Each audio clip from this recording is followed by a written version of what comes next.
welcome back to Speaking of the Arts. My guest today is Todd Walker. Todd just launched a new booking agency called Outermost, and I thought it would be great to have him on the show. Todd has a ton of experience in the industry, and it was really a blast getting to know him better throughout the course of our conversation. We discussed Todd's background as an agent, his goals for his new agency, his thoughts on signing and developing new artists, working with managers, and a lot more. I hope you enjoy this episode as much as I did, and as always, thanks for listening, everyone. Hey, Todd, thanks so much for being on the show today. Yeah, man, no worries. Thanks for having me. Yeah, you bet. So let's just start off with a little background. Can you tell everybody what you were doing before you launched your new agency, Outermost? I can. So I've been doing this for a minute. I started in like 1998, and I had some mutual friends. I had a mutual friend of a girl that I was dating who later became my wife, who was a promoter in Boston, and he used to do a lot of jam bands in Boston. And he and I went out drinking one night, and I was like 22, 23 or something like this, and he was like, come check out what I do, and it was a time in life where, you have like a million different jobs.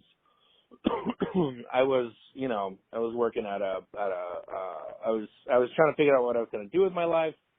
I just come back from Colorado from, kind of going to college.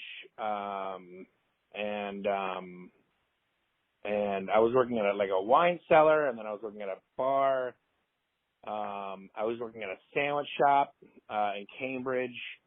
I was doing a lot of different things. And so I went to go see what he was doing. He was promoting a lot of like String Cheese Incident, Galactic, and MMW,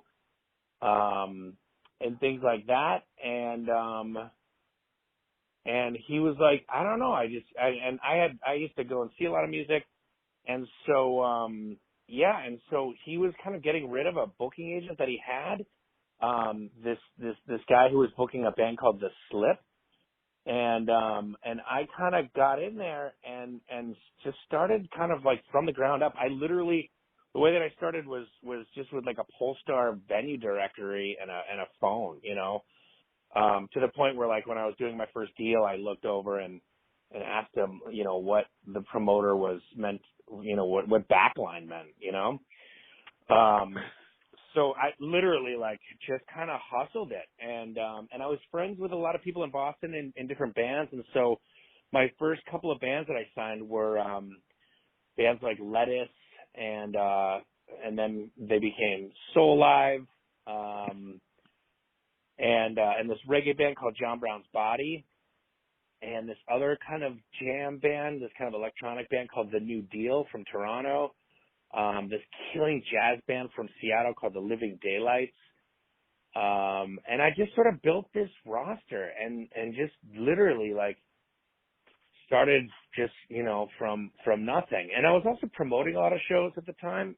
So I was promoting a lot of reggae and hip hop shows. And so, I did some, I did like Linton Kwesi Johnson's only show, with the Dennis Bovell band in Boston. That was a big one. I did all the Lee Scratch Perry shows. I later became his tour manager for a couple of weeks, which was another story and a crazy one. But like Culture, Third World, Luciano, Buju Banton, Sizzla. And this was when like reggae music was really big. And then a lot of like underground hip hop, like all the Hieroglyphics and De La Soul, and things like that. So I was kind of promoting a lot of shows and then booking this little roster and kind of building that, all while, just hustling, working at the sandwich shop and then I would work at the bar. And once I kind of made a little money, I'd sort of quit one of my other jobs and then, so that's kind of where I started.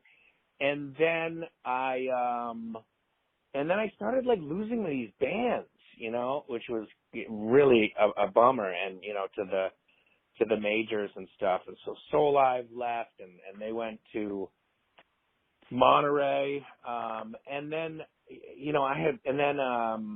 I don't even remember, and then someone else went somewhere else, and so it was like this really sort of like just dark, specific day where I was like, what am I doing with myself?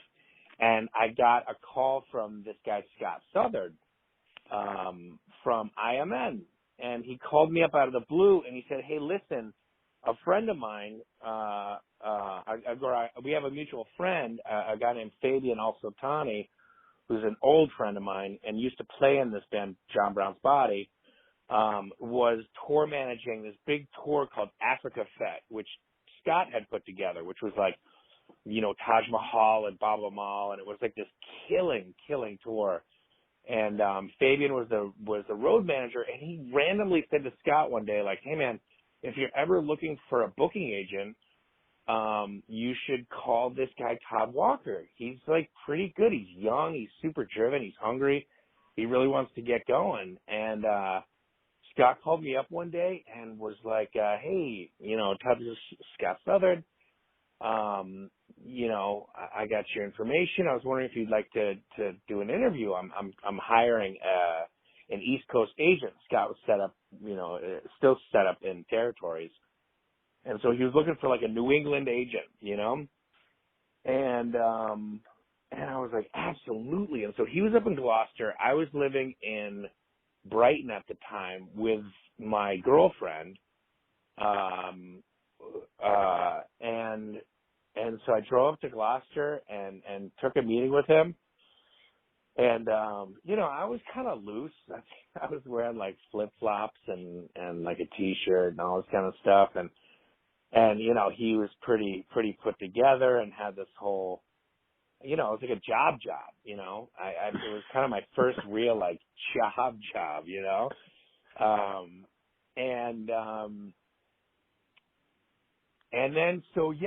So he had this great interview, another great follow-up interview, and he called me this one day, which is kind of a funny story, and he was like, hey, we want to hire you, and he made me an offer. And I think he made me an offer of like $30,000, $40,000, something like this. And he was like, we want to make you an offer of, whatever it was. And I'd love for you to sort of sit on it and see if you would accept. And I accepted that second. I was like, done, confirmed, 100%, I'm in. And he was like, great, well, I'll see you on Monday, Hung up the phone, and I bugged out, and I was like, holy shit, I didn't even negotiate my own deal. This guy's going to think I'm a total joke. Like, how can I negotiate all these deals for all these, like, amazing artists? And I can't negotiate my own deal. So I called him up and I was like, hey man, I don't want that to be a reflection on my negotiation skills because I can hustle a deal. I just, I'm really excited to work for you and all this kind of stuff. So that was like in 2000 and I worked there for 12 years until 2012. And it was really incredible because, I had come back, I was like a music junkie, even living out in Colorado. When I got kicked out of college and like went on tour with the Dead for 7 months, selling like, Sam Smiths out of a cooler and just fully just lurking, just a straight hippie in Colorado, and made a little money to like ski and smoke weed. And so I saw a lot of music, and it was really one of my passions. And the greatest thing about IMN, was this incredible company is, it was a real introduction to the performing arts, and which at the time was way more, traditional and kind of separate, I guess, than the commercial world. And it was this really great opportunity to again, learn a whole kind of world, which I had no idea about. I mean, I went to like, James Taylor concerts at Tanglewood with my grandmother and stuff like that. But like, I had no real exposure to like, the arts aside from, my dad is a big classical music guy. And he was booking some of the most incredible artists on the planet. And the greatest thing about it is that there was such a cultural importance to all those artists. So it was kind of this first time where I really learned how it wasn't just like music. It was really about the culture and really like what these artists meant to, you know, their communities and their cultures. And yeah, I mean, it was incredible. I mean, it was like, you know, the high point of all the Buena Vista Social Club, you know, and then, you know, booking all the big Africans, Houston Adore and Baba and Uma Singare and Habib Koité and all the big Brazilians, Caetano and Gilberto Gil and Marisa Monte and, yeah, it was incredible. Paco de Lucia, John McLaughlin, all the Shakti stuff, and then jazz, of course, you know, Herbie and Wayne and Dave Holland and McCoy and Sco and, you know, Brad Meldau and everybody. So it was a real, like, education. I really felt like my years at IMN was a really great, like, education, you know?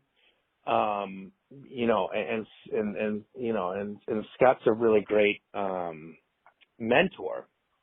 And then, you know, I don't know if I was having like, and then I got married, had kids, bought a house up in Gloucester, all that kind of stuff that people do, which is amazing and lovely. But I don't know if I was having like a midlife crisis or I was like, I just need to make a change. But I really was finding that you know, the performing arts is a really sort of like kind of its own little world, you know, and it's a little linear.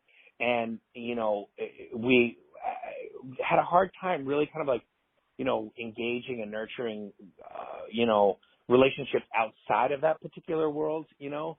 So it was really hard when you would sign artists, you know, to really sort of be able to deliver, you know, touring and things like this, a tour strategy, you know, outside of the sort of arts, you know. And I guess I just, you know, I was there for 12 years and I was kind of looking for just a change, you know. And I also sign a lot of weird stuff, and I'm extremely passionate about artists and things like this, and you know, you kind of sign things as a team over there, and you know, I didn't like anyone kind of telling me that I couldn't do something, you know.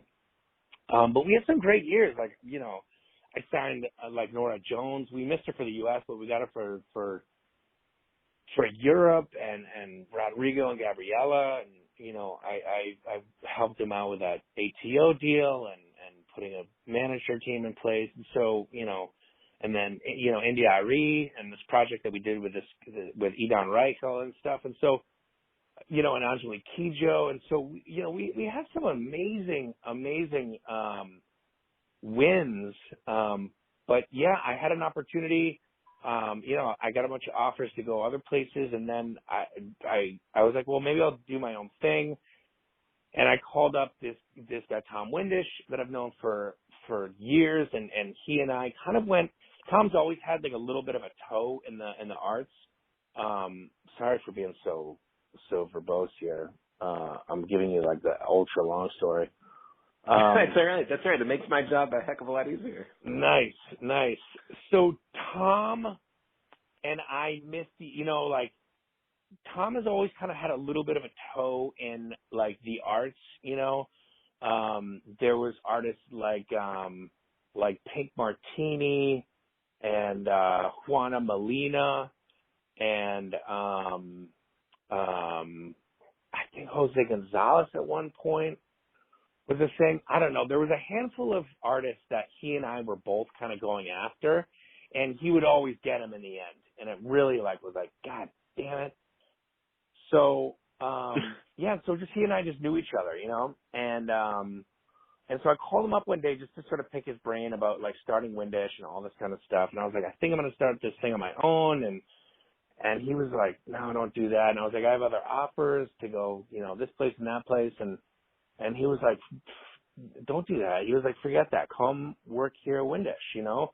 He's like, you know how much I love what you do, and you know, I really want to sort of like expand on the arts world, and this is also at a time too, this is like 2012, where like the arts were starting to kind of like wake up a little bit. You know, a lot of the underwriting was gone. Any of the sort of like, you know, grants and things weren't as sort of prevalent as they had been in the past. And also like audiences are getting sort of like older and a lot of programmers and curators and presenters, like, you know, really there was this real need to kind of like nurture a new audience, you know? So I really found it as like this opportunity to do twofold. And then on top of that, like artists, you know, record deals were kind of like not drying up, but they weren't as significant as they were in years past. So a number of things were happening. One, you know, artists, you know, really needed to start relying more on their, you know, touring plans and strategies and, you know, having a diverse plan and kind of like navigating in and around a lot of different kind of, you know, spaces and environments and series, along with, you know, commercial presence was becoming more and more important, you know, for the artist's longevity. And then presenters really needed to nurture sort of like this new audience, you know. And then on top of that, a lot of the artists that I was sort of working with really needed to have a little bit more access outside of the sort of performing arts, for lack of a better word. Because the arts isn't like a 4-letter word anymore. Like it's fucking cool to play, you know, these really amazing spaces nowadays, you know. And obviously we're seeing this happen sort of swiftly at this point. And so it was just a really great fit. And then I had like a little roster of artists that I was kind of coming over with, and literally, Mike, like everyone left.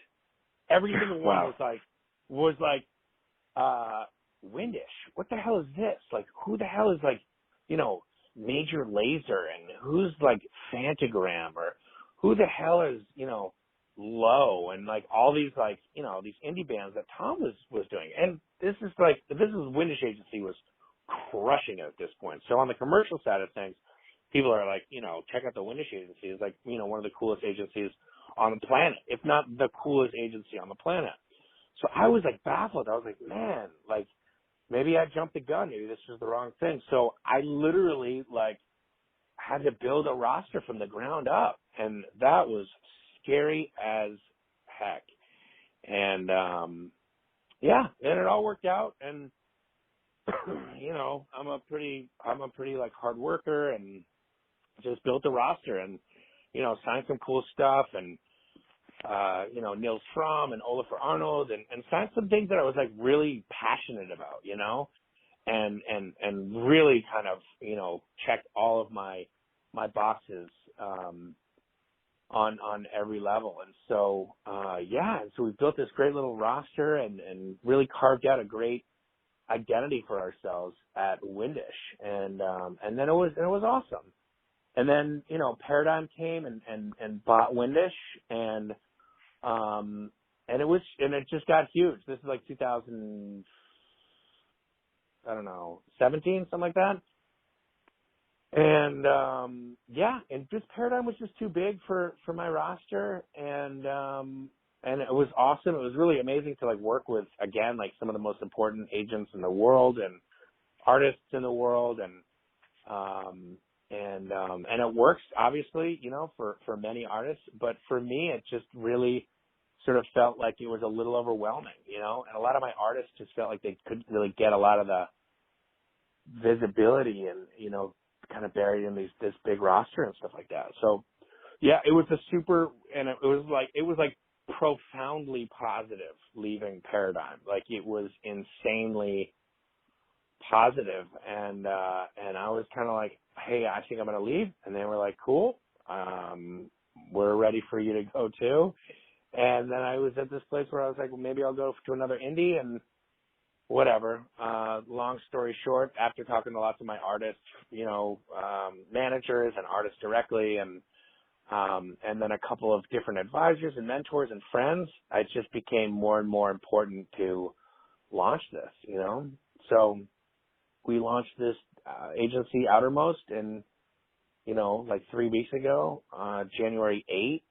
and I've got this really cool team around me, and yeah, man, we're making a stab at it and really trying to sort of build a roster that's like, super curated and really sort of focused on artists that we truly believe in, and really trying to get back to like over servicing individual artists and really seeing through tours and really focusing on what we can do better as agents first, and sort of hoping the money comes down the road. You know what I mean? Where does the name come from? Where does Outermost come from? Oh man, that was this is gonna sound so stupid, but that was literally like one of the hardest things to have come up with, like, is a name, And I had been like, I'm listening to like all these different podcasts and stuff about, startup and all the, the Gimlets and all the Gimlet podcasts and stuff. And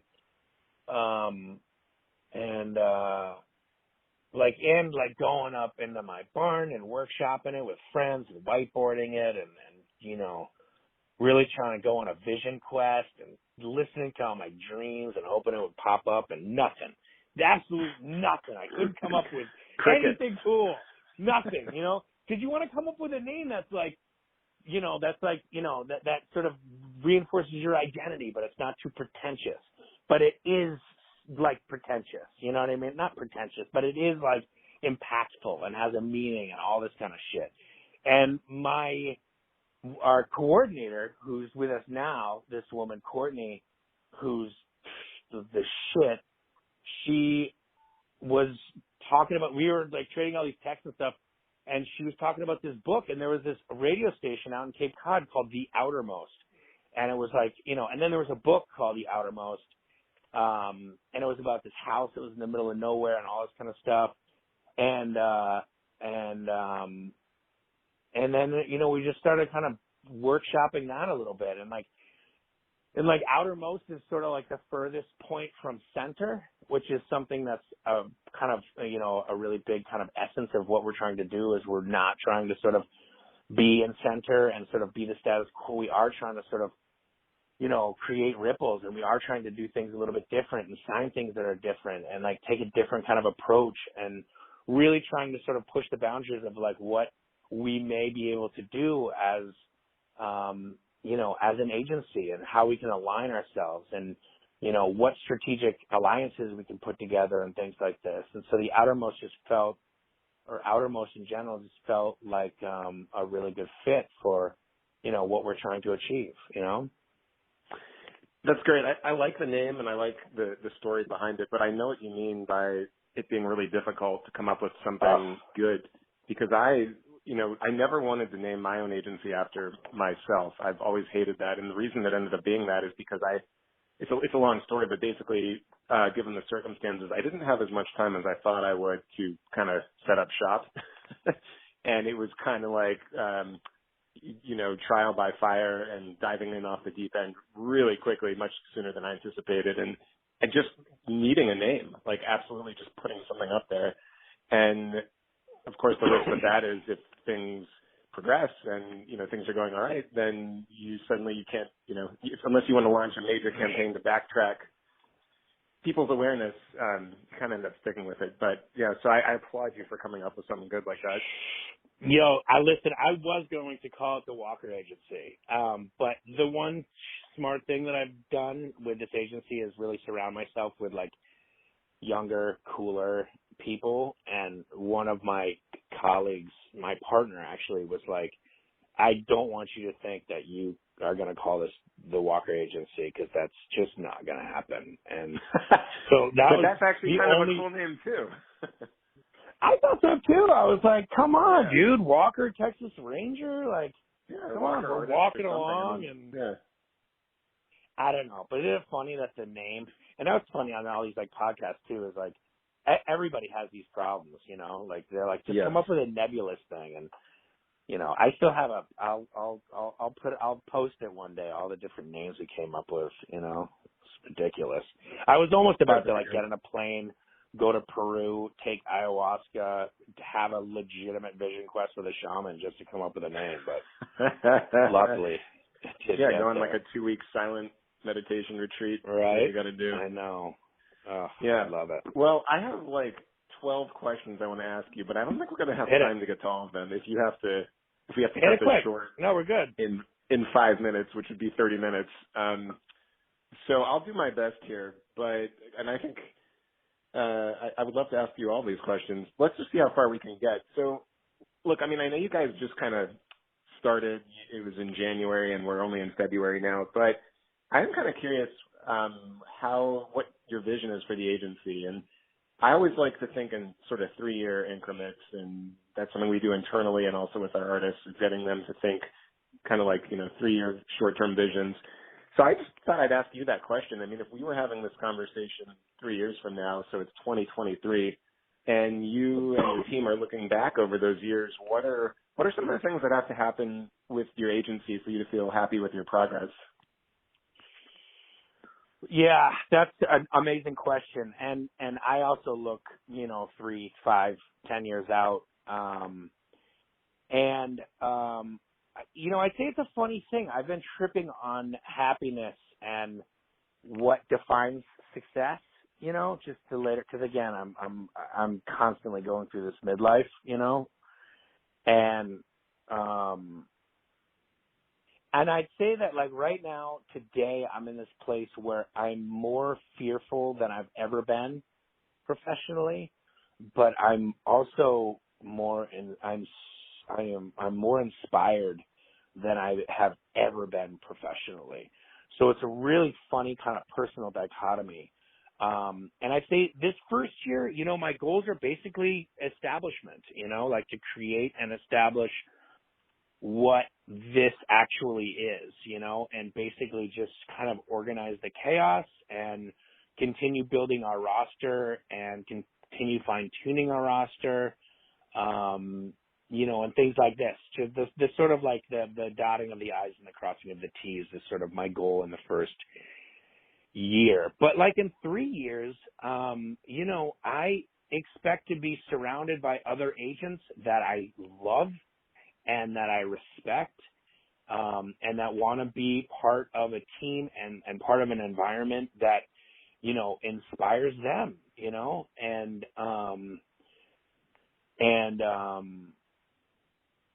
and then I also, I want, yes, agents and then my team that I have now, like I want to like watch them grow. Like it makes me happy, like the artists that they're bringing to the table, and just the organizational stuff that they're bringing to the table is incredible. I literally could not have done this without my partner, Kelly Deasy, who's just a fucking beast of a human. She's just amazing. And, Ian is a guy that I worked with for a long time, and sort of he's completely changed his whole mentality and his whole just kind of motivation and sort of inspirations, so I want to see those guys grow, so yeah, in 3 years, I want to have like one of the most badass rosters that is like legitimately pushing boundaries and making some noise, like we're setting out goals to be like one of the most, impactful roster agencies that has been launched in the past 10 or 15 years, and everybody's sort of on that same trip. Like we want to be booking the dopest shit on the planet and putting together the coolest tours for artists and continuing to build on that, So, obviously I have, quantitative goals and things like this, but really as far as like happiness, like if I can continue sort of like nurturing this vibe and build on that, then yeah, that's my definition of success. But and actually even simpler than that, like if we're still around in 3 years, we're fucking successful. I love it. How did you and Kelly meet, or how did you and Kelly and Ian meet? Kelly was working at Monterey International and was looking for a change, and myself and my booking partner at the time, Carl Morse, were looking for a new coordinator. And this is at Paradigm? Kelly, yeah, well, no, that was actually at Windish. Oh, Windish.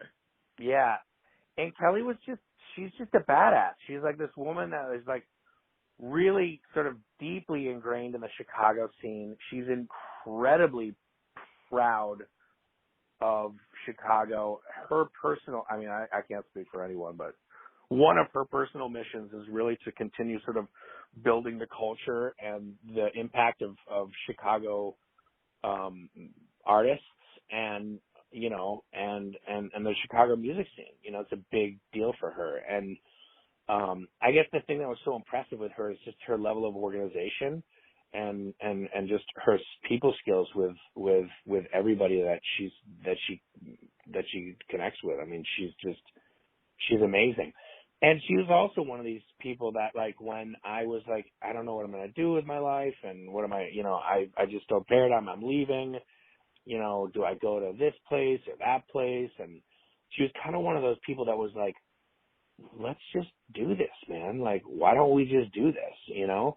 And so literally, like, from the ground up, from like, how do we register the business? How do we, you know, set up QuickBooks? How do we get a contracting program? How do we, all that kind of stuff, you know, she and I have been doing kind of in tandem, you know, and she's been doing a lot of the big heavy lifting. She's like, listen, you need to like raise a bunch of money and sign a bunch of acts. I'll sort of figure out a lot of the sort of nuts and bolts, you know. And then Ian was another coordinator that we had over at Windish, and he used to be Tom's assistant, Tom Windish, and he's a booking, he's a beast as well. He like books, and he knows how to like get his hands dirty and really get into it. And I think that he was looking for a place to really kind of, you know, grow and really sort of figure out what his potential might be, you know. And it's really hard when you work for Windish and Paradigm where there's so many different people, and it's really hard to move up, you know, as assistants and coordinators. Yeah, you know, I'm really happy for you, man, because this is one of the most crucial things, regardless of industry, for starting a business, is the right team. And it really sounds like you are off to a solid start here with Kelly and Ian, and that's so crucial. I mean, that's like easily 90% of the battle right there. So I applaud you guys for that. That's awesome. And hopefully I'd have a chance to meet those guys in the future. You will. You definitely will. I think the Yeah. one thing that I really kind of value with them is, you know, and this really happened with my relationship with Carl at Windish and Paradigm, but more Windish. Like, Carl was one of those guys that, like, he started as my assistant and quickly became an agent, and he was essential. I could have never pulled off anything at Windish kind of without him. But it really was one of these great examples of like empowering the people around you. And again, I know you can't empower anybody. Empowerment comes from within. But believing in somebody, and like I really believed in Carl, and I was like, man, you know, we can do some shit here together. We can really do some shit here together.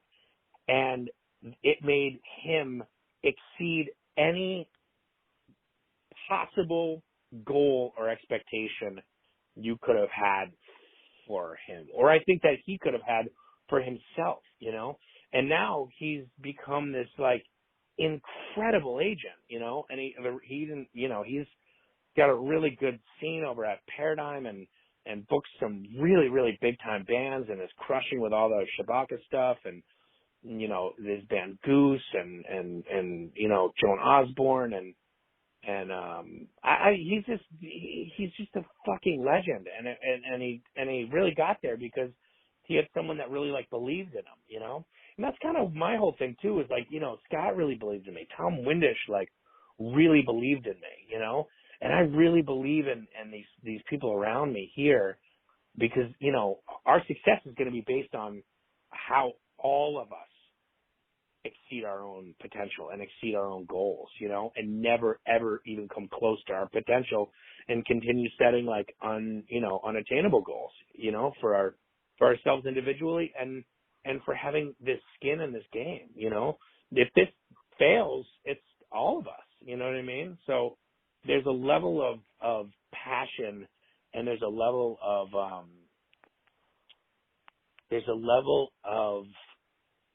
care that comes with that. And that is something that me as a leader and as a mentor now is really learning how important it is, you know.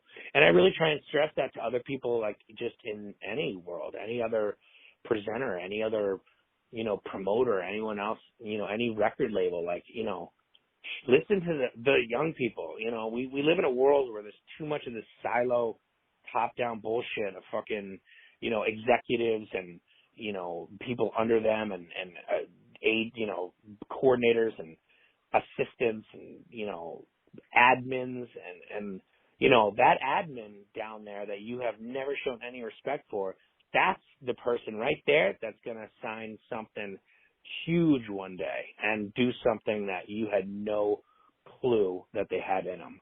And it never is possible unless they have someone that says, yo, you're the shit. Let's do this. You know what I mean? Absolutely. Yeah. I had the chance, I've had the chance a couple of times now to meet Carl over the years. He's a totally solid guy, really cool dude. And, I'm not at all surprised to hear you say those things about him, because I was really impressed when I got to meet him, and hope that at some point he and I get to work on something together, because I know he's really good at what he does. Oh man. You know, I've never met someone smarter. He's like, he's smarter, and he like sets new precedents for what all of us need to try and sort of accomplish. So, you know, and it's a good thing. That's the thing about competition too. And like, you know, what we're trying to pull off and everything is like, it's really beautiful if you can get out of your own way and get out of your own stupid, idiotic narcissism, because nobody's that fucking good. You know what I mean? Like, if we can be a little bit more self-aware and just sort of step back from our dumbassness and say, yo, like, look at this other stuff around us, it makes us evolve. I'm a way better guy, today for being allowed to be inspired by the people around you, you know? Absolutely. Yeah.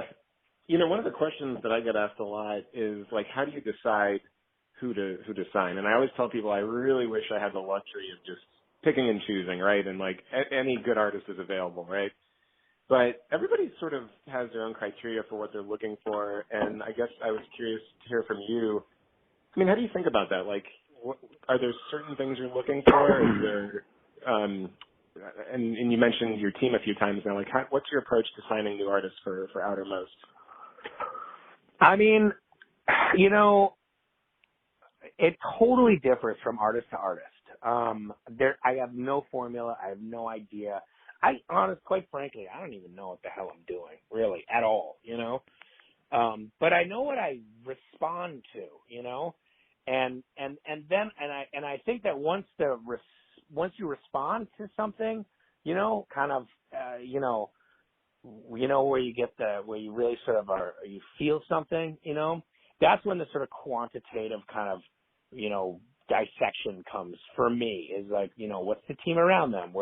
Is there a record label? Is there a publicist? Is there an actual like strategy? What can I bring to the table? What do people like around it? You know, is anyone else hearing this? Is anyone else feeling this? You know, or is it just me?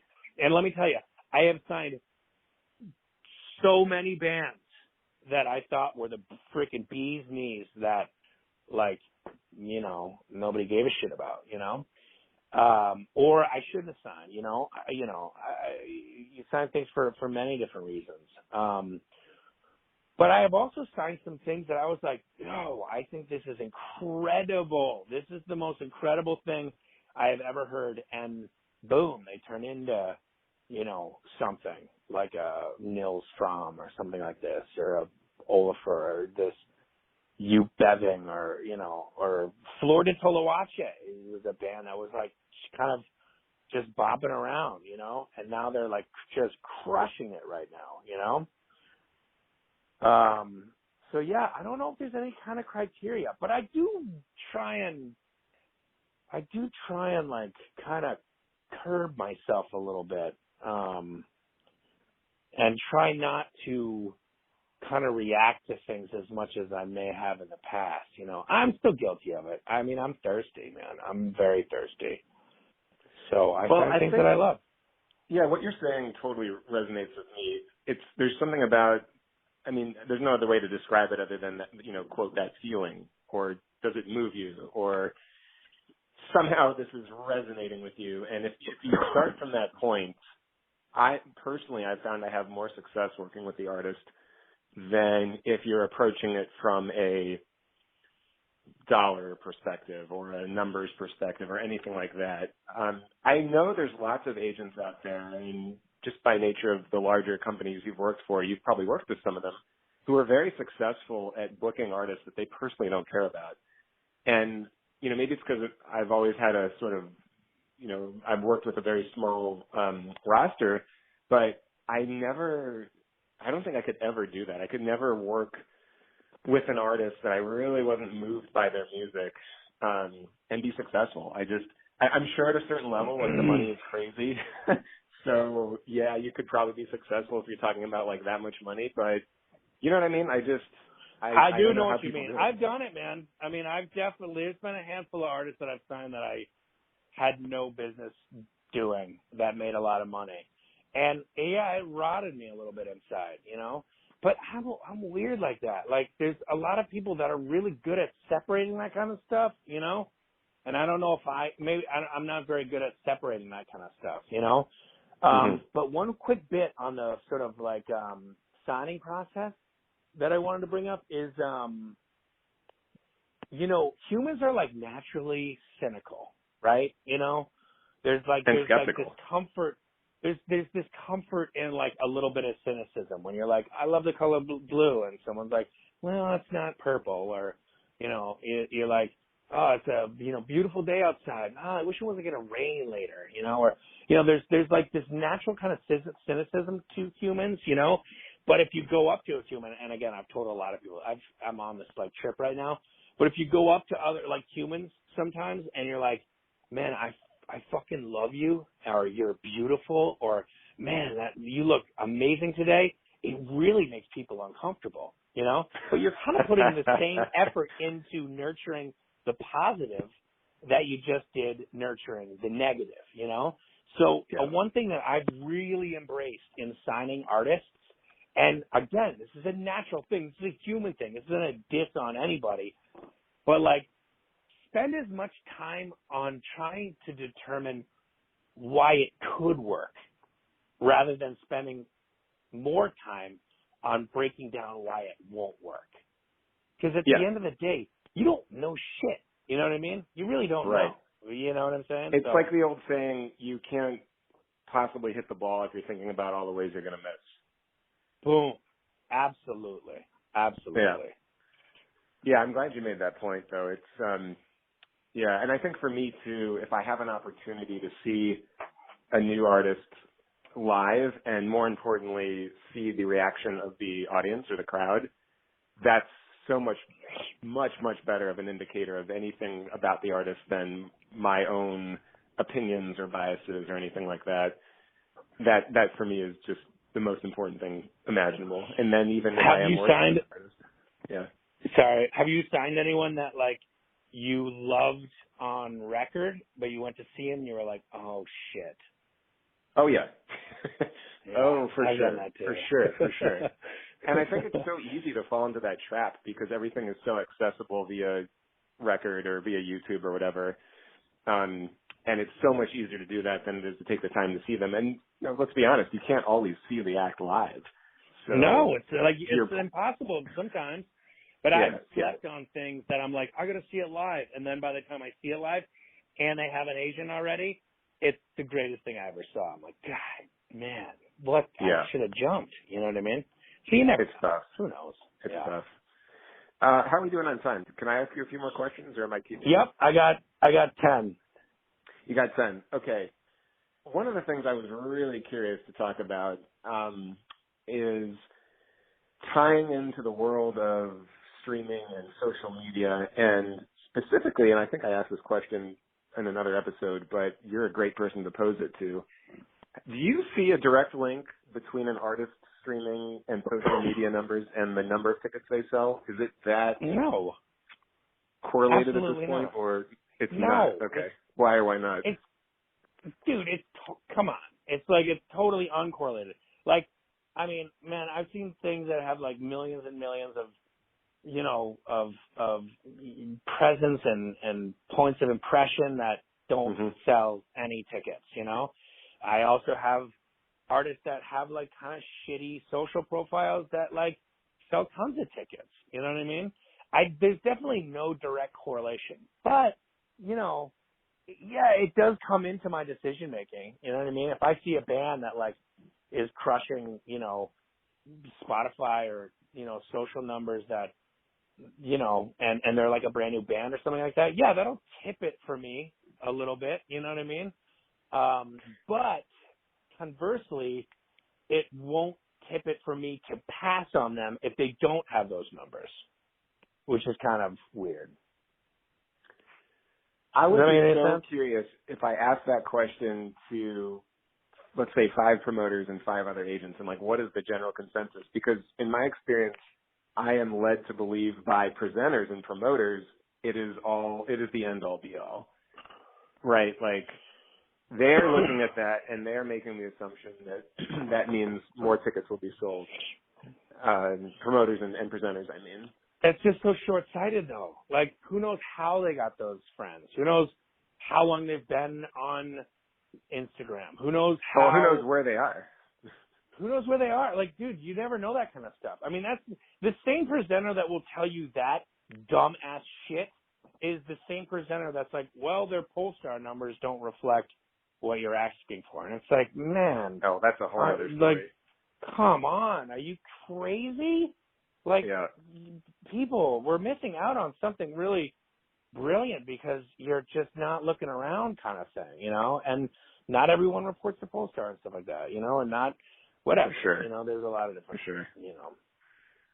So, yeah, I mean, there's no direct correlation, but there's a vibe, you know? I mean, I don't know, you know? Like, I'll tell you this, the artists that sell more tickets for me have more listens and likes and follows, you know? Right. And also it has to do with probably more not what are the numbers, but what are they doing with the numbers? So if they have those at a fair level, do they actually know how to get very specific and target those people with ads and stuff like that? And so yeah, I mean, there's probably something to be said for that too. But I'm glad I asked you that question because I don't think I was expecting you to say that. I'm not really sure what I think, to be honest with you. I think there's a case to be made on either side, and I think you actually just said it. I mean, it really does depend on the artist more so than anything else.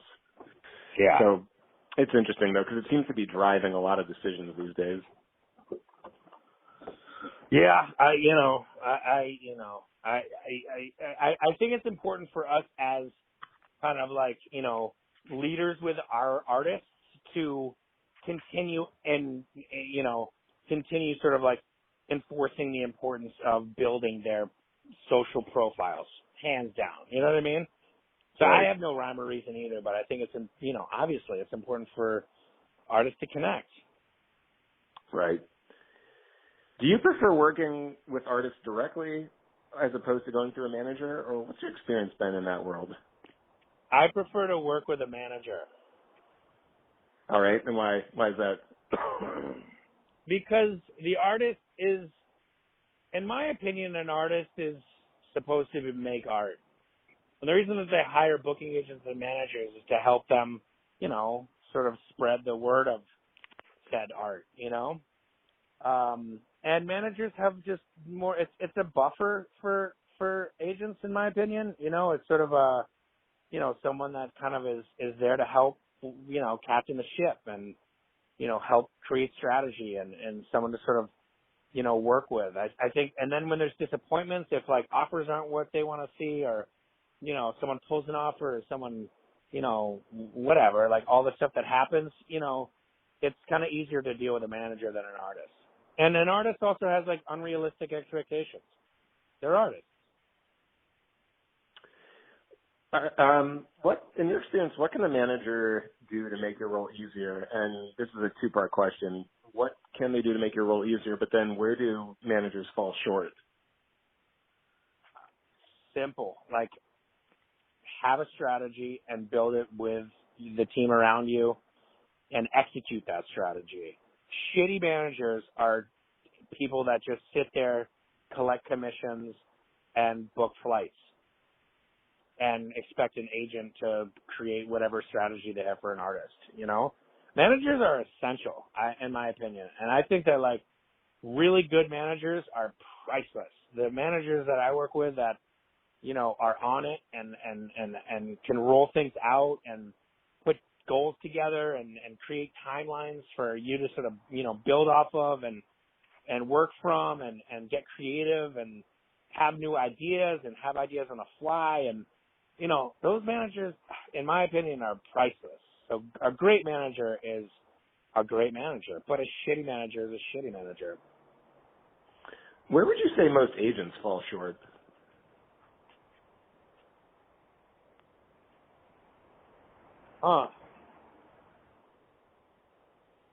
I mean, that's a great question. Agents that don't, like, hustle it, you know? Agents that are kind of calling it in, you know, or they're not in it for the right reasons. There's a lot of people, I think, in the business that want to have, like, a cool job, and you and I both know it's not that cool when, you know, when it comes to, you know, putting pen to paper, you know? It's still hustling deals and all that kind of stuff. Oh, and actually, you know, it's honesty. You know, there's some agents that aren't really good at honesty, myself included at times. You know, it's hard to sort of be honest, and it's hard to say that this isn't going to work, or it's hard to talk about a reduction. It's hard to talk about a torn out happening, or, you know, it's hard to sort of like be the, you know, the sort of messenger of disappointment, you know. But I think good agents are good at framing things well, where it doesn't seem like it's, you know, like the sky's falling, you know? It's such a good point. That's a really great question, though, Mike. I you know, we'll do this on part 2 and not my 3-year check-in. You bet. I'm looking forward to it. Because I might have a different answer. No, that's a great answer. I struggle with that, too. It's really hard to tell an artist no for whatever reason, or you know, here's why you shouldn't do that, or here's why this won't work, or just to give honest feedback that is not what they want to hear. I do struggle with that. I'm glad you brought that up. Have you ever broken up with somebody? You mean dropped an artist, or has an artist? No, like in your personal life. Have you ever broken up with somebody? Oh, of course. Yeah. Same shit, dude. It's hard, you know? It's really and hard. There's a lot of people winks to the freaking slow fades out there that will, like, text a breakup. That's not appropriate. That's not. Yeah, I can't imagine. That's something that's going to leave but you got to have the same mentality going into it with the artist too. It's like, dude, we're taking their careers in our hands. Like, it's our responsibility. It's a very important responsibility, you know? And I take that shit super serious and super personal. So if I got to deliver some bad news, I mean, you know, I didn't not sell the tickets. You know what I mean? I didn't cancel the show. You know what I'm saying? So you kind of have to have a little bit of that mentality. For sure. All right, Todd. I'm not going to keep you. I think we covered a lot here, but I want to thank you for your time. You good? Yep, Thanks so I'm much good. for your time today. I might be well.